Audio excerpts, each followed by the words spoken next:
চোর চুরি করে ধরা পড়লে যখন তাকে জেরা করা হয় তখন সে একটা কথাই বলে, আমি চুরি করিনি। কোনো অপরাধী যখন ধরা পড়ে তখনও সে বাঁচার জন্য নিজেকে নির্দোষ প্রমাণ করার জন্য সেই কথাটাও বলে যে আমি কোনো অপরাধ করিনি, আমি বাধ্য হয়েছি। এই যে বাধ্য হয়েছি কথাটা শুধুমাত্র চোর অপরাধী এরাই বলে? কিছু মানুষ আছে যাদের বলতে শোনা যায় যে আমি বাধ্য হয়েছি আমার পোশাকটা খুলতে, আমি বাধ্য হয়েছি আমার শরীর দেখাতে। কেন বাধ্য হয়েছে? কারণ সে ভদ্রভাবে থেকে দেখেছে, কারণ সে মার্জিত ভাব সবাইকে দেখিয়েছে। সেটা নাকি কেউ পছন্দ করে না। কেউ পছন্দ করে না বলেই তার কোনো লাভ হয় না, তার যে মনের আশা যে ইচ্ছা সেটা পূরণ হয় না। তাই দীর্ঘদিন দেখার পরে সে একটা অভিজ্ঞতা অর্জন করেছে। কী অভিজ্ঞতা? যে না, আমি দেখলাম তো সব মানুষকে ভালো কেউ পছন্দ করে না।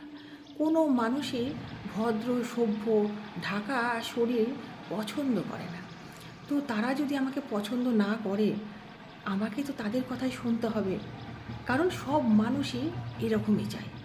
এই কথা ভেবে আজকে আমি আমার পোশাক খুলেছি, আজকে আমি আমার শরীর দেখাচ্ছি। এখানে আমার কোনো দোষ নেই, বিশ্বাস করো।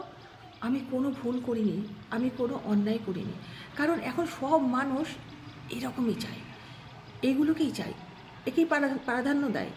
আর আমার প্রয়োজন টাকার, তাই টাকা ইনকাম করতে গেলে যেটা দরকার আমি তো সেটাই করব।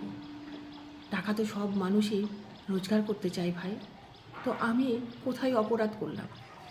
তো আমি একটা কথা বলি, সেই কথাটা হচ্ছে যে টাকা ইনকাম করতে গেলেই যে পোশাক খুলতে হবে, শরীর দেখাতে হবে, এরকম কথা কিন্তু কোথাও লেখা নেই। আর পৃথিবীর সব মানুষই যে নোংরা, তাদের নজরে যে শুধুমাত্র খারাপটাই দেখতে চায়, এইটাও কিন্তু প্রমাণিত হয়নি এখনও অবধি। ভালো মানুষও কিন্তু আছে। হ্যাঁ, তুমি একজনের জন্য, শুধুমাত্র একজনের জন্য পরিবর্তিত হতে পারো, একজনের জন্য তুমি নিজেকে পরিবর্তন করতে পারো। একজনের জন্য, বিশেষ কোনো একজনের জন্য তুমি তোমার পোশাক খুলতে পারো। তাতে করে হয়তো তোমার ঘর নষ্ট হতে পারে, আর সেই ঘরের আশেপাশে গুটি কয়েক মানুষ নষ্ট হতে পারে, কিন্তু তুমি যদি সবার জন্য পোশাক খোলো, সবার রুচি অনুযায়ী তুমি যদি চলতে যাও, তাহলে যে ভাই গোটা সমাজটাই নষ্ট হয়ে যাবে, এটাও তো ভাবা দরকার।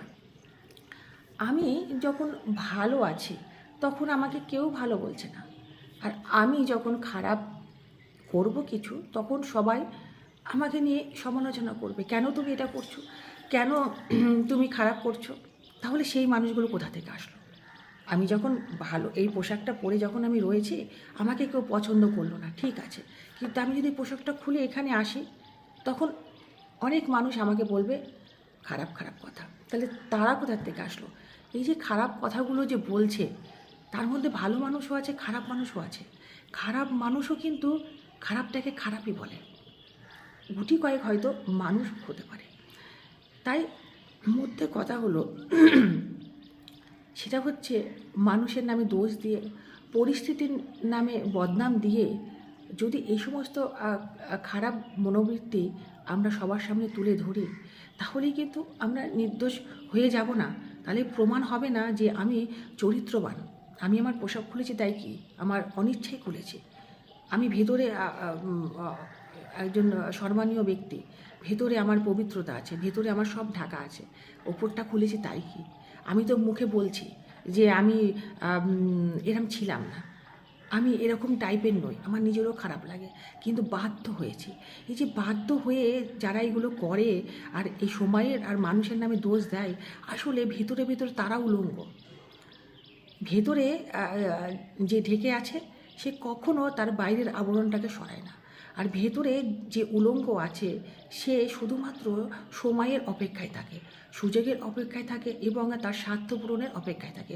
যখনই সেই সময় সুযোগটা স্বার্থ আসে, তখন সে তার এই আবরণটাকে সরিয়ে দিয়ে বলে যে আমি বাধ্য হয়েছি। তাই সহজে কেউ পোশাক খোলে না, সহজে কেউ তার শরীর দেখায় না। এটা দেখাতে গেলে একদিন দুদিনের কোনো ব্যাপার নয়, কিন্তু এইটা কিন্তু সেই মানুষের সত্যিকারের তার স্থায়ী চরিত্র। একজন মানুষ যদি ভেতর থেকে নগ্ন না হয়, সে কখনো তার নগ্নতা বাইরে প্রকাশ করবে না। এটা যতই মানুষকে বোঝাক না কেন, যতই তার কথা শুনে কেউ বলুক না কেন যে হ্যাঁ তুমি সম্মান হয়েছো বা আমি তোমাকে রেসপেক্ট করি, কারণ তুমি এত সাহসী একজন মানুষ। সাহসী সে ভেতরে আছে বলেই বাইরে দেখাতে পেরেছে। পরিস্থিতি যাই হোক না কেন, অর্থের যতই প্রয়োজন হোক না কেন, যদি কোনো মানুষ ভেতরে ঢাকা থাকে, কোনো কিছুতে সে বাধ্য হবে না তার এই শরীরের আবরণটা খুলতে। আর এই সমস্ত কথাগুলো যখন সত্যিকারের শুনি কানে, এই সমস্ত কথাগুলো কানে শুনে মনে হয় যে মহাপাপ করেছি, মহাপাপ করেছি। এই যে বিশ্লেষণ, এই যে নিজের সম্পর্কে এত বড় বড় ভাবনা চিন্তার মনস্তান্ত্রিক কথাবার্তা, এই সমস্ত শুনলে মনে হয় যে এদের কি বলা উচিত, এদের কি বলবো, জ্ঞান পাপী নাকি? তাই বাধ্য হয়ে প্রয়োজনে, হ্যাঁ, যদি কেউ কিছু খারাপ করে থাকে, কখনোই ধরে নেওয়া যায় না যে সেই মানুষটি এরকমটি ছিল না। আমি এরকমই মানুষ, আমি এরকমই মানুষ, শুধুমাত্র প্রয়োজনে আমি অন্যরকম হয়েছি, প্রয়োজন হয়েছে আমি আমার খোলস থেকে বেরিয়েছি। এইটাই হচ্ছে বাস্তব, এইটাই সত্যিকারের কথা। আমার মধ্যে এমন কোনো ক্ষমতা নেই যে আমি সব মানুষকে আমার বশীভূত করব। এমন কোনো ক্ষমতা নেই একটা মেয়ের মধ্যে যে প্রত্যেকটা মানুষ না হোক, কিছু সংখ্যক মানুষ তো আমাকে সম্মান করবে। তাই আমার মধ্যে যদি সেই যোগ্যতাই না থাকে, আমার মধ্যে যদি সেই ক্ষমতাই না থাকে যে 10টা মানুষকে অপছন্দ করতে করতে একসময় আমাকে পছন্দ করতে তারা বাধ্য হবে। কারণ গুণের কদর সবাই করে, সভ্য ভদ্রের কদর সবাই করে। খারাপ মানুষ যদি ভালো হয়ে তোমার কাছে আসে, তাহলেই বুঝবে যে সত্যিকারই তুমি ভদ্র সভ্য মানুষ। আর ভালো মানুষ যদি তোমার কাছে এসে খারাপ হয়ে যায়, তাহলে তুমি একজন অসভ্য মানুষ।